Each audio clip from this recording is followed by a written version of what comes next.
Thank you.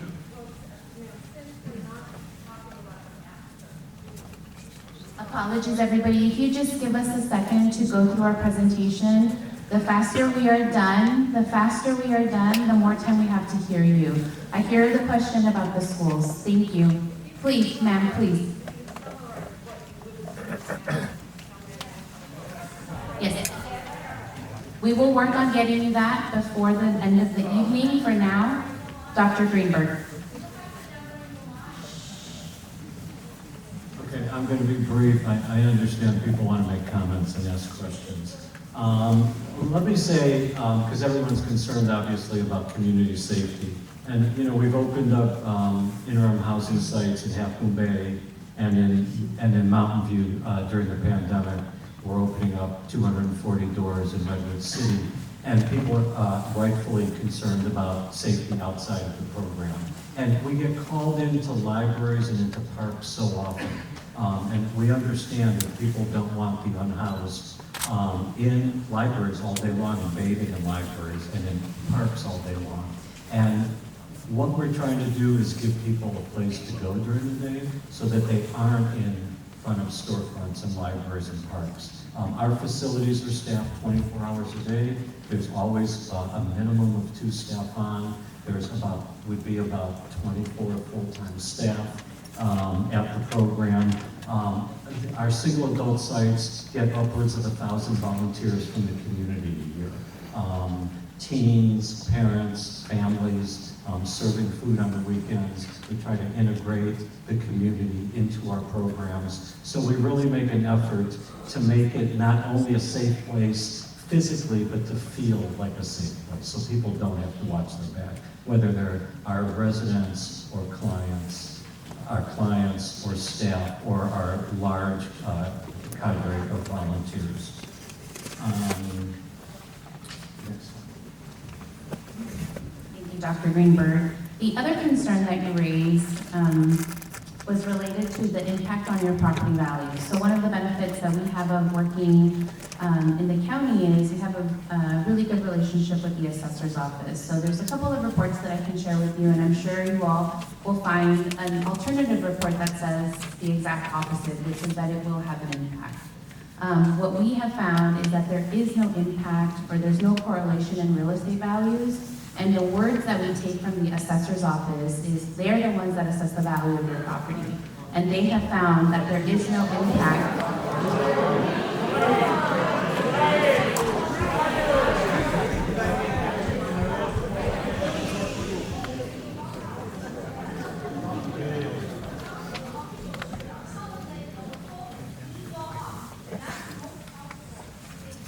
Everybody, again, we did start this meeting with talking about being mindful of the space that we're occupying.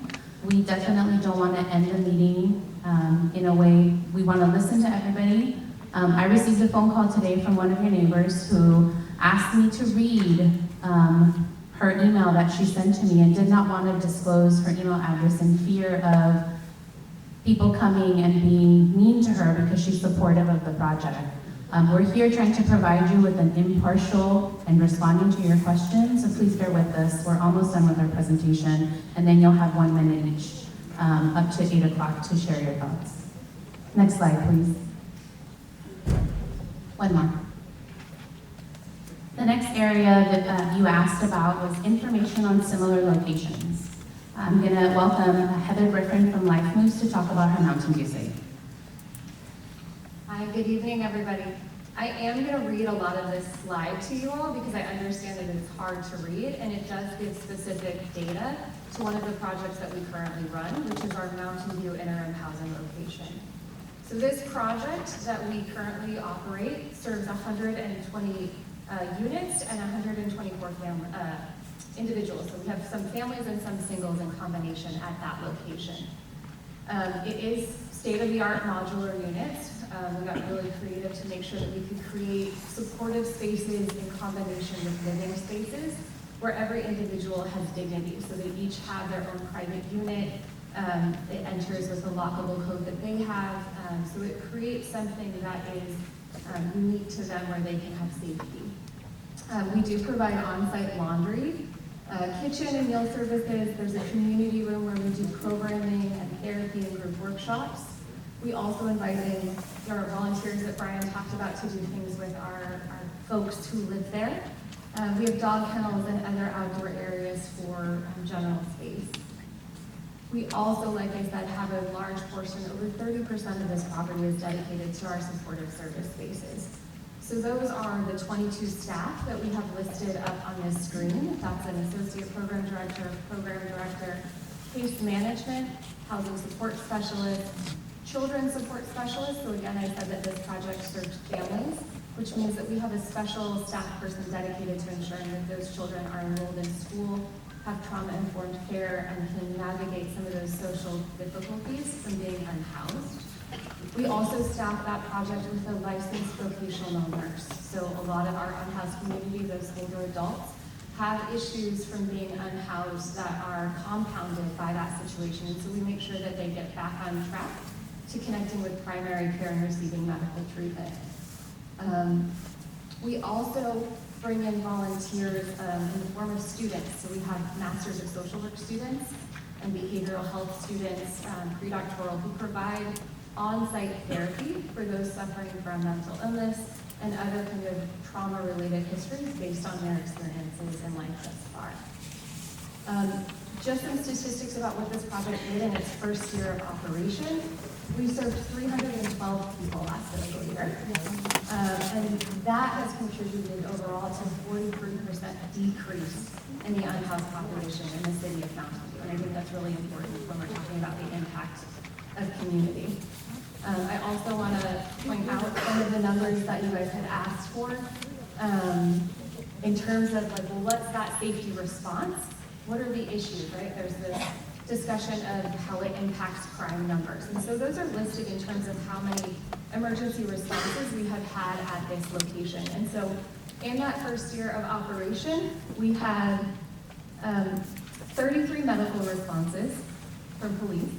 We had 7 responses for threats at the site and 4 responses for violent behavior out of the approximately 120 individuals that were served in that time frame. So we wanted to be really transparent about that response. Again, the vast majority that you're seeing are those medical, because as I mentioned, we have a lot of folks who have delayed medical issues from being unhoused. Okay, next slide. Thank you, Heather. The second example we wanted to share with you, next slide, please. This evening, one of the comments that was raised was related to the proximity of sites, that are close to each other and how we engage and maintain those relationships with the community after the project is constructed. So this evening, we're sharing with you a family project that we have at the Civic Center for the county, 70 West Heading. It's known as Casitas de Esperanza. It is run by Amigos de Guadalupe. And just down the street, the city of San Jose is developing Lot E, what they refer to as Lot E. It's also a life move site. They're very close to each other. They serve a very different population. In the first 2 years that we have been running Casitas de Esperanza in partnership with Amigos, about 54% of the participants transfer or transition into permanent housing. There are 25 temporary housing units using pallet shelter. We're not proposing this here at the site, but again, we wanted to bring you this as an example. But the one thing to share with you, 2 things, is the average length of stay for a family here is 145 days. And we also have a community advisory committee that meets monthly. And the purpose of that community advisory committee meeting is an opportunity for us to give updates to the community on a regular basis, to answer questions or concerns. That specific community has provided a lot of input in terms of what the site looks like. So for instance, they were instrumental, and this is the community members, were instrumental in designing the exterior fence of the project, because one of the things that they commented is, we drive by it every day, we see this ugly fence, and we don't want our neighborhood to look like that. So they have this beautiful treatment that they've added to the exterior of the fence, and they've also added this parklet at the corner of the site that is open to both people that are staying at Casitas and the neighborhood. Next slide. This is just to show you what other cities are doing. One of the other things that we heard is, what are other communities doing? Are they doing their fair share? And are there other examples of locations where you are building this type of housing next to residential neighborhoods? There is one neighborhood in the city of San Jose, Branham and Monterey. The composition of that neighborhood is very similar to what you all have here. The site is triangular in nature, and there are single-family residentials immediately abutting that. This map shows you all of our interim housing sites as part of our Home Key Round 2. Next slide, please. Next, you asked about parking and a concern about the impacts it would have. The current proposal shows 80 parking spaces. We are going to get into the details of the site plan after, so I won't spend too much time talking. Just wanted to acknowledge that that was an issue that the community raised or a concern. Next slide, please. The next area was related to site operations and monitoring, and I'm going to ask Dr. Greenberg to please come back up and speak to us about this. Again, I'm going to try to be brief. Let me first explain that since the pandemic, no one is building congregate interim housing sites. The model is that everyone has their own room, their own lock on their door, their own window, their own HVAC, their own desk and bed and window, their own privacy. Middle class folks value privacy, but so do poor folks and people experiencing homelessness. I want to say real quick that between the 2019 and the 2021 point in time count, the homeless count, the number in the city of Santa Clara went up 42%. When we opened the program in Mountain View, it went down about 40%. So part of what we're trying to do is impact that, is stem the growth in homelessness and begin to decrease that, and not have that number just increase every year. What am I supposed to be talking about? We're looking, the average length of stay for successful people will be about 5 months. It takes time for people to save the money and go through the process of securing housing. So the model is throughput. The model is stay, get an assessment. The assessment leads to a case plan. The case plan is a sort of Google map to exit homelessness. Next slide, please.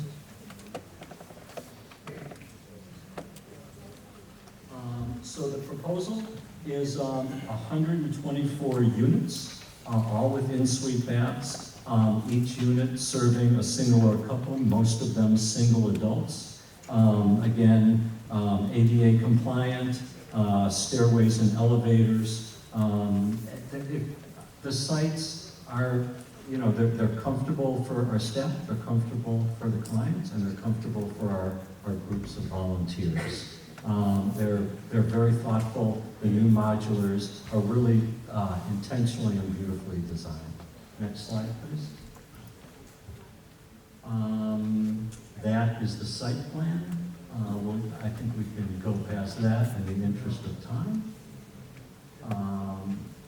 Site vision. That is the second floor view. Next slide, please.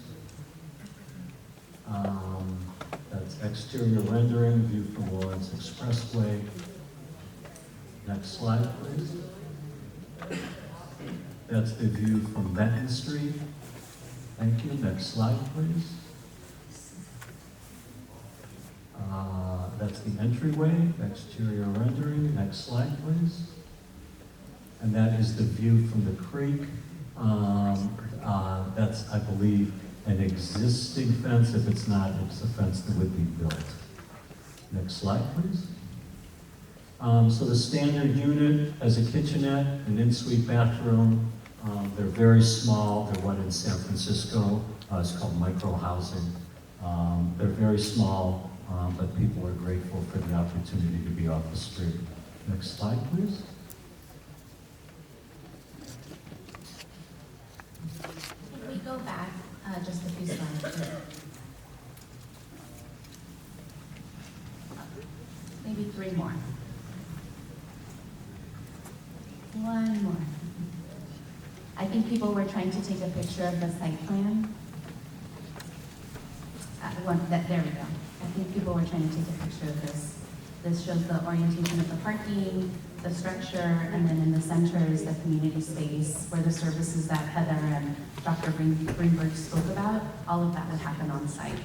And again, the PowerPoint is going to be available and posted on the website. You'll be able to download that.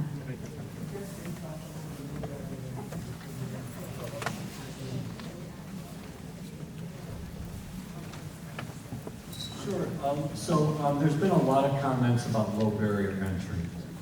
We prefer to take, to be honest, the more challenging elements of the population.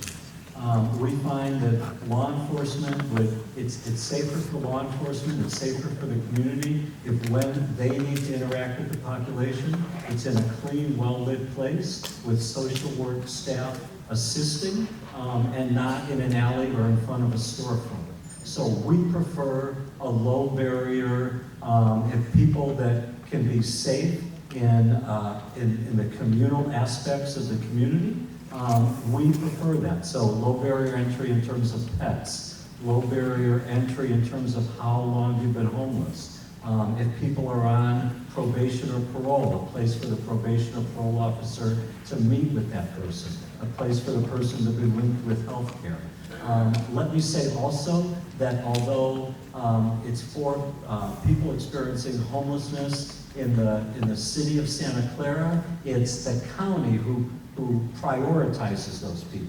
So while we don't choose the people to pick, it's coordinated entry in the city of Santa Clara, we prefer to not discriminate against people as much as we can to maintain, while maintaining a safe operating environment. That does not mean we tolerate illegal behavior on site. We do not tolerate illegal behavior on site.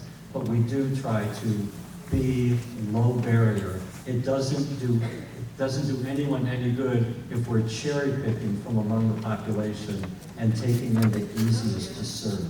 It serves the community best if we take people that, to be totally honest, you don't want in your parks and in your libraries and in your streets. And they have a place to go with structured activities during the day.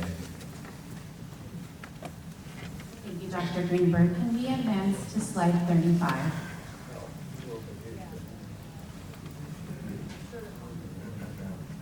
Thank you.